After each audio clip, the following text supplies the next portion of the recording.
आज हम आपको भगवान शंकर की बड़ी ही अद्भुत कहानी सुनाने जा रही हूं। एक बार भगवान भोलेनाथ पृथ्वी लोक पर भ्रमण के लिए गए तो उन्होंने एक युवा को देखा। वो ईश्वर को दोष देता जा रहा था। वो अपने जीवन से निराश था, दुखी था। तब भगवान शंकर बौद्ध भिक्षु का रूप धारण करके उसे युवा को असली दुख के बारे में ज्ञान देते हैं। तो चलिए इस कहानी के माध्यम से समझते हैं कि असली दुख क्या होता है। अगर आप ये कहानी सुन रहे हैं तो पूरा सुनिए। इस कथा को आधा अधूरा छोड़कर जाने की गलती मत करिएगा, क्योंकि इस पवित्र कथा को पूरा सुनने से मन चाहा फल की प्राप्ति होगी। इसलिए इस कथा को पूरा सुने। आप शिव भक्त हैं तो भोलेनाथ का अनादर ना करें। सुख और दुख एक ही सिक्के के दो पहलू हैं। ये बात तो आपने सुनी ही होगी। सुख और दुख हमारे जीवन में लगातार आते ही रहते हैं और हमें लगता है कि हमारे जीवन में हजारों दुख हैं, हजारों समस्याएं हैं। लेकिन अगर आप वास्तविक तौर पर देखें, अगर आप इस बात को अच्छी तरह से समझें, तो आप ये समझ पाएंगे कि हमारे जीवन में केवल एक ही दुख है। और वो दुख क्या है, वो हम इस कहानी के माध्यम से जानेंगे।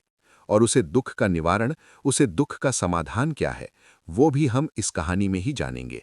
तो इस कहानी के अंत तक जरूर बने रहिए। एक समय की बात है, एक गांव में एक व्यक्ति रहता था। उसका नाम सोनू था। वो बड़ा आलसी था और अपने जीवन से बहुत निराश था। और उसका कारण ये था कि उसने अब तक अपने जीवन में कुछ भी हासिल नहीं किया था। वो कुछ भी नहीं करता था। उसके घरवाले भी इस बात से बहुत परेशान रहते थे।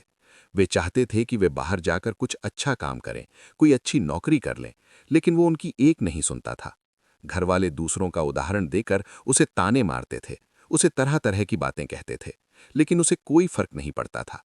जबकि उसके सारे मित्र कामयाब हो चुके थे, कोई अच्छा व्यापार कर रहा था तो कोई अच्छी नौकरी कर रहा था, जिस कारण जब भी वो लोग मिलते तो वे लोग अपनी बढ़ चढ़कर बड़ाई किया करते। लेकिन सोनू कुछ नहीं करता था, जिस कारण जब भी कोई उससे पूछता कि तुम क्या कर रहे हो, तो वो कुछ नहीं का पता उसे। ये कहने में उसे बहुत शर्म महसूस होती थी कि वो कुछ नहीं करता। वो हमेशा सबसे केवल एक ही बात कहता था कि मैं कोशिश कर रहा हूं, लेकिन उसकी कोशिशों का कोई भी फल किसी को नजर नहीं आ रहा था। देखते ही देखते अब ऐसा समय आ चुका था कि सोनू सभी से मुंह छुपाता फिरता, ताकि कोई उसे ये न पूछ ले कि तुम क्या करते हो, जिस कारण वो कभी किसी के सामने भी नहीं आता था। धीरे धीरे उसका मन दुखी होने लगा था। वो बहुत निराशा रहने लगा था। उसे ये महसूस होने लगा था कि वो धरती पर बोझ है, जिस कारण वो अपने आप को बहुत अकेला महसूस करता, बहुत तन्हा महसूस करता। एक दिन तो उसके मन में ये भी विचार उत्पन्न होने लगे कि मेरे हाथों में कुछ नहीं है तो मैं क्या कर सकता हूं। अकेले बैठकर वो रोता रहा और भगवान को दोष देता रहा। एक दिन छुपता छुपाते वो घर से निकलकर कहीं जा रहा था। तभी उसने रास्ते में देखा कि एक बौद्ध भिक्षु लोगों को प्रवचन दे रहे हैं और प्रवचन में वो दुख की बातें कर रहे हैं। सोनू कुछ देर के लिए अपना मुंह छुपाकर वहीं पर खड़ा हो गया, ताकि उसे कोई देख ना ले, और चुपचाप वो उन बौद्ध भिक्षुओं की बातें सुन रहा था। बौद्ध भिक्षु सभी को प्रवचन में कह रहे थे कि दुख हमारा सबसे बड़ा साथी है। हमें दुख हमारे जीवन के बारे में समझाता है और हमें सही जीने का तरीका। बल्कि आप दिन ब दिन और कमजोर होते जाएंगे, निराशा होते जाएंगे। सोनू छुप छुपाकर उन बौद्ध भिक्षुओं की ये सारी बातें सुन रहा था। जैसे ही उपदेश खत्म हुआ, वो उन बौद्ध भिक्षुओं के पास पहुंचे। उन्हें प्रणाम करके वो कहता है, हे महात्मन, अभी आप कुछ देर पहले दुख को गुरु बता रहे थे। आप कह रहे थे कि दुखों से हमें सीखना चाहिए, हमें उन्हें अपना गुरु बनाना चाहिए। लेकिन मैं भी तो अपने दुखों से परेशान हूं, अपने जीवन से परेशान हूं। मैंने अब तक जो दुख झेला है, मुझे तो कभी ऐसा प्रतीत नहीं हुआ कि मेरे दुख मुझे कुछ सिखा रहे हैं, बल्कि मुझे तो हमेशा यही लगता है कि वो मुझे पीड़ा दे रहे हैं, तकलीफ दे रहे हैं। पर दुख की पीड़ बहुत भयंकर होती है। ऐसा लगता है कि ये हमें खत्म कर देना चाहते हैं। अब इसके बाद हमारा जीवन समाप्त हो जाएगा। इसके बाद हमें कुछ नहीं मिलने वाला। और यहां तक कि हमें मृत्यु भी उसके सामने कम लगती है जब लोग तानी मारते हैं, जब लोग ये कहते हैं कि तुम क्या कर रहे हो, तो मां बहुत ठेस पहुंचती है और मैं उनसे कुछ नहीं कह पाता। सोनू की ये सारी बातें सुनकर वो बौद्ध भिक्षुक सोनू से कहते, और तुम दुख के बारे में ऐसी बातें। सोनू ने अपने ऊपर बीती हुई सारी बातें उन बौद्ध भिक्षुकों को बता दी और कहने लगा, है महात्मा, क्या आपके पास मेरे दुख का कोई समाधान है? सोनू की ये बात सुनकर वो बौद्ध भिक्षुक मुस्कुराने लगे और सोनू से कहते हैं, बेटा, जब तुम्हारे जीवन में कोई असली दुख आए तब तुम मेरे पास आना, मैं इसका समाधान तुम्हें अवश्य बताऊंगा। उन बौद्ध भिक्षुओं की ये बात सुनकर सोनू थोड़ा सा अचरज में पड़ गया। उसे ये समझ नहीं आ रहा था कि क्या उसने अब तक जो दुख झेला है वो असली दुख नहीं है। उसने जो अब तक पीड़ाएं सही हैं, जो ताने सही हैं, जो तकलीफें उठाई हैं, क्या वो असली दुख नहीं है? आगे वो मन ही मन अपने आप से कहता है कि जब मुझे मेरे अपने नहीं समझ पाए तो ये बौद्ध भिक्षुक मुझे क्या समझेंगे। इतना सोचकर वो वहां से चला गया। सभी लोगों के ताने सुन सुनकर सोनू बहुत थक चुका था। वो बहुत निराशा हो चुका था, जिस कारण उसने निर्णय लिया कि वो अब कुछ करके दिखाएगा। उसने अपने पिता से थोड़ा सा रुपया लिया और उस रुपये से उसने एक व्यापार शुरू किया। उसके पिता बहुत खुश थे कि कम से कम मेरा बेटा कुछ करने का प्रयास तो कर रहा है, लेकिन उस व्यापार में उसे कोई सफलता नहीं मिल रही थी, जिस कारण वो बहुत ही हताश हो चुका था। वो बहुत निराशा हो चुका था। उसे ये समझ नहीं आ रहा था कि वो क्या करे, किस तरह से अपने व्यापार को आगे बढ़ाए। तभी उसके पिता ने उससे कहा, बेटा कोई बात नहीं, इसी तरह से प्रयास करते रहो, आज नहीं तो कल सफलता अवश्य मिलेगी। सोनू ने अपने पिता की बात मानी और अपने व्यापार में और भी कड़ी मेहनत करने लगा। धीरे धीरे उसे सफलता मिलने लगी और फिर उसने रफ्तार पकड़ ली। देखते ही देखते केवल 3 सालों के अंदर वो एक बहुत बड़ा व्यापारी बन गया। अब उसके पास धन दौलत की कोई कमी नहीं थी। लोग जो उसे पहले नापसंद किया करते थे अब उसे पसंद करते थे, उसकी चिंता करते थे, उसके कार्यों की सराहना करते थे। उसके माता पिता भी अब अपने बेटे से बहुत खुश थे और उसकी सफलता से वे अत्यंत प्रसन्न थे। धीरे धीरे सोनू के मित्रों की संख्या लगातार बढ़ती जा रही थी। सोनू के कुछ मित्रों ने उसे ये भी सलाह दी कि उसे अपना व्यापार और तेजी से बढ़ाना चाहिए, उसे और फैलाना चाहिए। जब तुम आज केवल इस नगर के सबसे बड़े व्यापारी हो, तब तुम इतना खुश हो, तुम्हारे साथ ये सारे लोग हैं, वहीं पर तुम सोचो कि जब तुम इस राज्य के सबसे बड़े व्यापारी बन जाओगे तब तुम्हारे यहाँ पर लोगों की भीड़ लग जाएगी। लोग तुमसे मिलने के लिए समय निकालेंगे। यहाँ तक कि इस राज्य का राजा भी तुमसे मिलना चाहेगा, तुम्हारी तारीफ करेगा और यदि कभी ऐसी जरूरत आन पड़ी तो वो तुमसे धन भी उधार लेने के लिए अवश्य आएगा। सोनू को अपने मित्र की ये बात बहुत पसंद आई। सोनू ने सोचा कि मेरे मित्र सही कह रहे हैं, मुझे अपने व्यापार को और बड़ा करना चाहिए और फैलाना चाहिए, तभी तो हर कोई मेरे बारे में जान सकेगा, हर कोई मुझे पहचानेगा। जिस कारण उसने कुछ अनुचित काम उठाए ताकि उसका व्यापार जल्दी से जल्दी और बड़ा हो जाए। उसने कई लोगों से अधिक मात्रा में धन उधार ले लिया, जिससे उसके ऊपर अब काफी ऋण हो चुका था। और इतना ही नहीं, वो यहाँ पर नहीं रुका। उसने अधिक से अधिक मुनाफा कमाने के चक्कर में अपने माल की गुणवत्ता को भी खराब कर दिया, जिससे अब उसके माल में वो बात नहीं रह गई थी जो पहले हुआ करती थी। लेकिन वो अपने मित्रों की बात सुनता रहा। जैसा उसके मित्र कहते थे वो वैसा ही करता चला जा रहा था। यहाँ तक कि उसने अपने व्यापार को और भी तीव्रता से बढ़ाने के लिए अपने दूसरे छोटे व्यापारियों के खिलाफ षड्यंत्र भी रचना शुरू कर दिया, जिस कारण उसके मन में अब पहले जैसा वो सुकून नहीं था। उसे अब रातों को नींद नहीं आती थी। वो केवल एक ही विचार में लगा रहता था कि किस तरह से उसका व्यापार पूरे राज्य में फैल जाएगा और वो इस राज्य का सबसे बड़ा व्यापारी बन जाएगा, जिस कारण वो दिन रात केवल इसी मेहनत में लगा रहता। वो किस तरह से उसका व्यापार जल्दी से जल्दी और बड़ा हो जाए। हालांकि उसके पास अब सब कुछ था, धन दौलत, अच्छा घर, गाड़ियां, नौकर चाकर, सभी सुख सुविधाएं, लेकिन उसके बावजूद भी वो उन चीजों का लाभ नहीं उठा पा रहा था, क्योंकि उसका पूरा ध्यान केवल अपने व्यापार को और उन्नति पर ले जाना था। एक दिन सोनू अपने रथ पर बैठकर एक मार्ग से होकर गुजर रहा था। तभी रास्ते में उन्हें वो बौद्ध भिक्षुक दिखाई पड़े। ये देखकर वो उन बौद्ध भिक्षु के पास गया और बौद्ध भिक्षु से कहने लगा, है महात्मा, आपने कहा था कि जब मेरे जीवन में कोई असली दुख आए तब मैं आपके पास आऊं, इस कारण मैं यहाँ पर आया हूं। आज मैं बहुत दुखी हूं, मैं रातों को सो नहीं पाता, मेरे पास सब कुछ होते हुए भी मैं उनका लुत्फ नहीं उठा पाता। उसने अपनी सारी बातें एक एक करके बता दी। बेटा, जब तुम पहली बार आए थे तब भी तुम बहुत दुखी थे, लेकिन तब तुमने अपने दुख से क्या सीखा था? इसके जवाब में सोनू उन बौद्ध भिक्षु से कहता है महात्मा, मैंने तो यही देखा है कि जो लोग तुम्हारी तरक्की में तुम्हारा पीछा करते हैं, तुम्हारे साथ जुड़ते हैं, वो लोग तुम्हें अवश्य धोखा देंगे, क्योंकि ऐसे लोग बुरे समय पर तुम्हारा साथ नहीं देने वाले, बल्कि तुम्हारा फायदा उठाने का ही वो प्रयास करेंगे। इसलिए ऐसे लोगों पर भरोसा ना करें, बल्कि जो लोग तुम्हारी असफलता के समय पर, तुम्हारे बुरे समय पर तुम्हारे साथ खड़े हैं, वही तुम्हारे असली मित्र हैं और वही तुम्हारे साथ रहते हैं। और ऐसे लोग तुम्हें बहुत कम मिलते हैं, और जिन्हें ऐसे लोग मिलते हैं उन्हें हमेशा उनकी कद्र करनी चाहिए। आगे सोनू उन बौद्ध भिक्षु से कहता है कि जब तुम कोई कार्य कर रहे हो तो उसे पूरी ईमानदारी से करो, धैर्य रखो, लालच ना करो और अपने लक्ष्य तक पहुंचने के लिए भी कोई षड्यंत्र न रचो, क्योंकि ऐसा करने से तुम्हारे साथ ही बुरा होगा और तुम्हें हमेशा नुकसान में रहोगे। सोनू की ये सारी बातें सुनकर बौद्ध भिक्षुक उस पेड़ के पास पहुंचे। उन्होंने गड्ढा खोदा और वो घड़ा निकालकर उस सोनू के हाथ में थमा दिया, जिसमें सोने के सिक्के भरे हुए थे। वो घड़ा सोनू के हाथ में थमाते हुए उन बौद्ध भिक्षुओं ने कहा, लो इसे पकड़ो, और जब तुम्हारे जीवन में असली दुख आए तब तुम मेरे पास आना, मैं इसका समाधान अवश्य करूंगा। सोनू अब ये सोच रहा था कि बौद्ध भिक्षुक उसे धन्यवाद क्यों कर रहे हैं। उसे ये समझ नहीं आ रहा था, लेकिन उसने अपने हाथों में पड़े हुए उस घड़े को देखा जिसके अंदर सोने के सिक्के थे।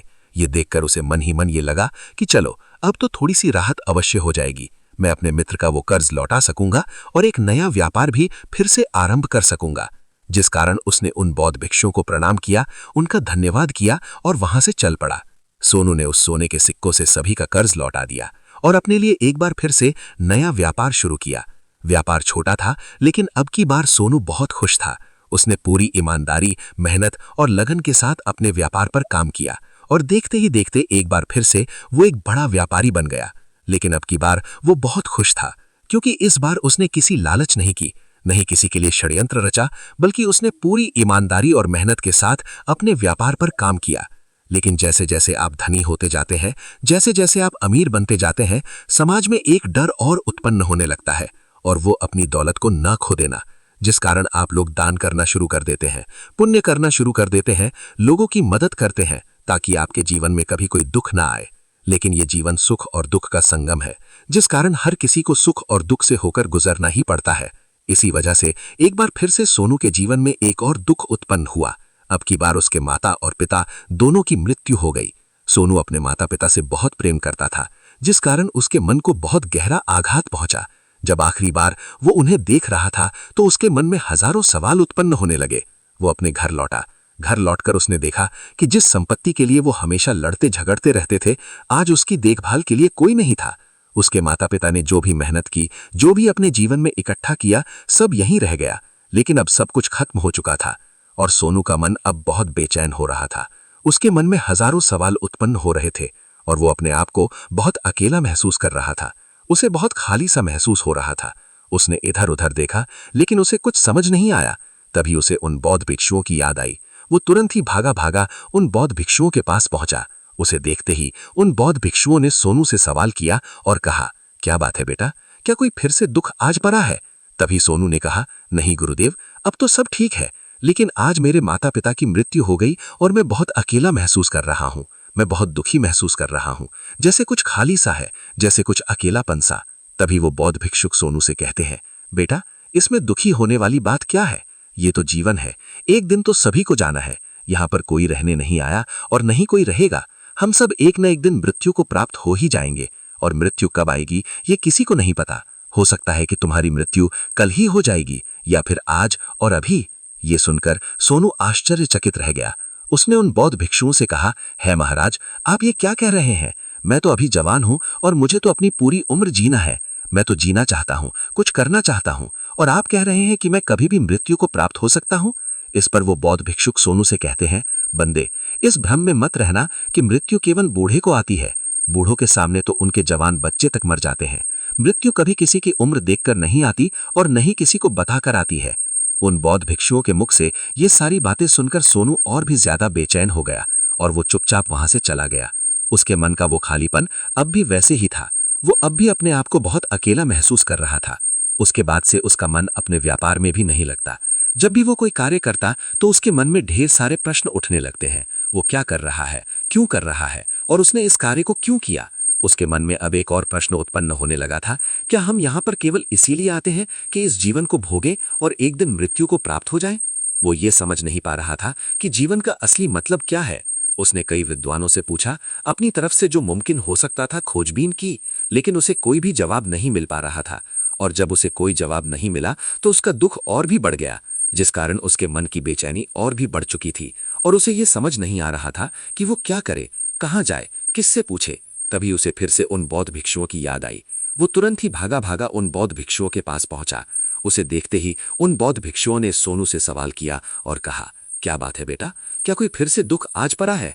तभी सोनू ने कहा, नहीं गुरुदेव, अब तो सब ठीक है, लेकिन आज मेरे माता पिता की मृत्यु हो गई और मैं बहुत अकेला महसूस कर रहा हूँ। मैं बहुत दुखी महसूस कर रहा हूँ, जैसे कुछ खाली सा है, जैसे कुछ अकेलापन सा। तभी वो बौद्ध भिक्षुक सोनू से कहते हैं, बेटा, इसमें दुखी होने वाली बात क्या है? ये तो जीवन है, एक दिन तो सभी को जाना है। यहाँ पर कोई रहने नहीं आया और नहीं कोई रहेगा। हम सब एक न एक दिन मृत्यु को प्राप्त हो ही जाएंगे। और मृत्यु कब आएगी ये किसी को नहीं पता। हो सकता है कि तुम्हारी मृत्यु कल ही हो जाएगी, या फिर आज और अभी। ये सुनकर सोनू आश्चर्यचकित रह गया। उसने उन बौद्ध भिक्षु से कहा, हे महाराज, आप ये क्या कह रहे हैं? मैं तो अभी जवान हूं और मुझे तो अभी अपनी पूरी उम्र जीना है। मैं तो जीना चाहता हूं, कुछ करना चाहता हूं, और आप कह रहे हैं कि मैं कभी भी मृत्यु को प्राप्त हो सकता हूं। इस पर वो बौद्ध भिक्षु सोनू से कहते हैं, बंदे, इस भ्रम में मत रहना कि मृत्यु केवल बूढ़े को आती है। बूढ़ों के सामने तो उनके जवान बच्चे तक मर जाते हैं। मृत्यु कभी किसी की उम्र देखकर नहीं आती और ना ही किसी को बताकर आई है। उन बौद्ध भिक्षु के मुख से ये सारी बातें सुनकर सोनू और भी ज्यादा बेचैन हो गया और वो चुपचाप वहां से चला गया। उसके मन का वो खालीपन अब भी वैसे ही था। वो भी अपने आप को बहुत अकेला महसूस कर रहा था। उसके बाद से उसका मन अपने व्यापार में भी नहीं लगता। जब भी वो कोई कार्य करता तो उसके मन में ढेर सारे प्रश्न उठने लगते। वो क्या कर रहा है, क्यों कर रहा है, और उसने इस कार्य को क्यों किया? उसके मन में अब एक और प्रश्न उत्पन्न होने लगा था, क्या हम यहां पर केवल इसीलिए आते हैं कि इस जीवन को भोगें और एक दिन मृत्यु को प्राप्त हो जाएं? वो ये समझ नहीं पा रहा था कि जीवन का असली मतलब क्या है। उसने कई विद्वानों से पूछा, अपनी तरफ से जो मुमकिन हो सकता था खोजबीन की, लेकिन उसे कोई भी जवाब नहीं मिल पा रहा था। और जब उसे कोई जवाब नहीं मिला तो उसका दुख और भी बढ़ गया, जिस कारण उसके मन की बेचैनी और भी बढ़ चुकी थी। और उसे ये समझ नहीं आ रहा था कि वो क्या करे, कहाँ जाए, किससे पूछे। तभी उसे फिर से उन बौद्ध भिक्षु की याद आई। पहुंचा और उसने अपने मन की सारी बातें उन गुरुवार को बता दी। तभी वो बौद्ध भिक्षु मुस्कुराने लगे और सोनू से कहते हैं, बेटा, आज पहली बार तुम्हारे जीवन में असली दुख उत्पन्न हुआ है। वास्तव में तो यही है जिसे हम दुख कह सकते हैं, जो दुख कहलान लायक है, कि हमें पता ही नहीं हम क्या कर रहे हैं, कहाँ जा रहे हैं, क्यों जा रहे हैं, वो कौन है, क्या है, हम क्या करना चाहते हैं। तभी सोनू ने कहा, हे महात्मा, मेरे इस दुख का समाधान कीजिए, मुझे इस दुख का निवारण दीजिए। तभी वो बौद्ध भिक्षु सोनू से कहते हैं, हम सब के अंदर क्रोध, लालच, लोभ जैसी कई वासनाएं हमारे अंदर घर घर के बैठ जाती हैं, जिस कारण हम अपने जीवन को टुकड़ों में जीते हैं और हमारी चेतना कभी एक नहीं हो पाती। हम कभी एक जगह सोच नहीं पाते, समझ नहीं पाते, और हमारी ऊर्जा शक्ति भी पूरी तरह से छिन्ना भिन्न हो जाती है। और आजकल के दौर में हमारे पास तो इतना भी समय नहीं कि हम एक पल निकाल करके एक पल के लिए मुड़ करके अपने आप को देख सकें, अपने आप को समझ सकें। वास्तविकता में हर कोई यहाँ पर अपने जीवन भर केवल दुख दुख कहकर चिल्लाता रहता है, उसका समाधान निकालने का हर मुमकिन प्रयास करता है, लेकिन जिसे हम दुख समझते हैं वो तो दुख है ही नहीं। तो इसका समाधान आपको कहाँ से मिलेगा? ये तो परिस्थितियां हैं जिसके कारण हम अपने आप को दुखी समझते हैं, अपने आप को तकलीफ में समझते हैं।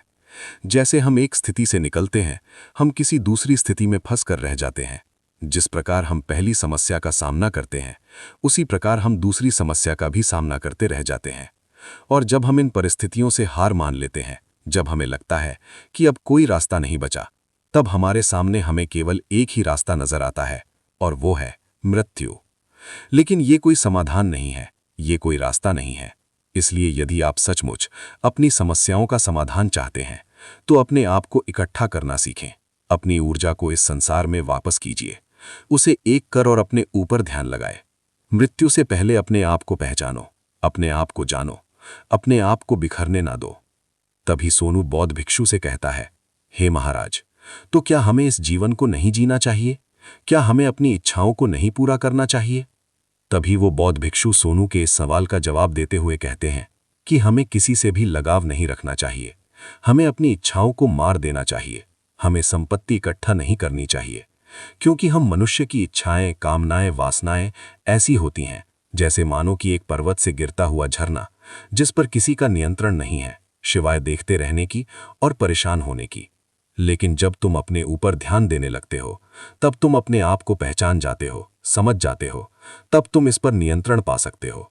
तब इच्छाएं भी तुम्हारे वश में होती हैं और फिर तुम चाहो तो उन इच्छाओं की पूर्ति भी अवश्य कर सकते हो। गुरुदेव की ये सारी बातें सुनकर सोनू ने गुरुदेव से कहा, हे महाराज, आपका बहुत बहुत धन्यवाद। आपने मेरी सबसे बड़ी समस्या का समाधान आज कर दिया है। मैं आज से अपने आप को एकत्रित करूंगा।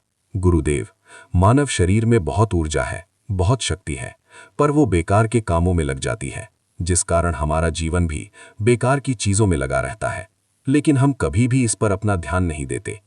हम अभी भी अपनी ऊर्जा को केंद्रित नहीं करते, अपने ऊपर कभी ध्यान नहीं देते। हमारा जीवन भी कुछ ऐसा ही है। हम अपने जीवन में हमेशा अपने आप से, ऊपर वाले से सवाल करते रहते हैं कि हमारे जीवन में इतना दुख क्यों है। हम सभी के मन ये सवाल तो अवश्य ही उठता है, और इसका जवाब है कि वो ईश्वर ये चाहता है कि हम अपने जीवन के अंतिम दुख तक पहुंच सकें, उस गहराई तक पहुंच सकें जहां पर हमें ये पता चल सके कि हमने अभी तक अपने आप को नहीं जाना, अपने आप को नहीं पहचाना। मानव शरीर के अंदर जो ऊर्जा है, जो शक्ति है, उसके बारे में हम अभी तक नहीं जानते। हम अपने आप को चाहें तो एकत्रित कर सकते हैं, अपने आप पर नियंत्रण पा सकते हैं, लेकिन हम अपनी इस ऊर्जा का व्यर्थ उपयोग करते रहते हैं, व्यर्थ की चीजों में लगा देते हैं, जिस कारण हम अपने आप को कभी नहीं पहचान पाते और ना ही कभी अपने आप पर नियंत्रण पा सकते हैं। लेकिन यदि आप अपने आप को जानना चाहते हैं, अपने आप को पहचानना चाहते हैं, तो पहले आपको खुद को एकत्रित करना होगा, अर्थात ध्यान लगाना होगा। ध्यान से ही आप अपने दुखों की उन समस्याओं का समाधान निकाल सकते हैं, और तभी आप अपने आप को पहचान सकते हैं, जान सकते हैं और अपने जीवन के हर दुखों का समाधान भी कर सकते हैं। इस वीडियो को बोलते समय कोई त्रुटि हो तो इससे क्षमा चाहती हूँ। उम्मीद है आप सभी को ये वीडियो अच्छी लगी होगी। अगर आप शिव के सच्चे भक्त हैं तो चैनल को सब्सक्राइब और वीडियो को लाइक करके कमेंट में हर हर महादेव लिख दीजिए।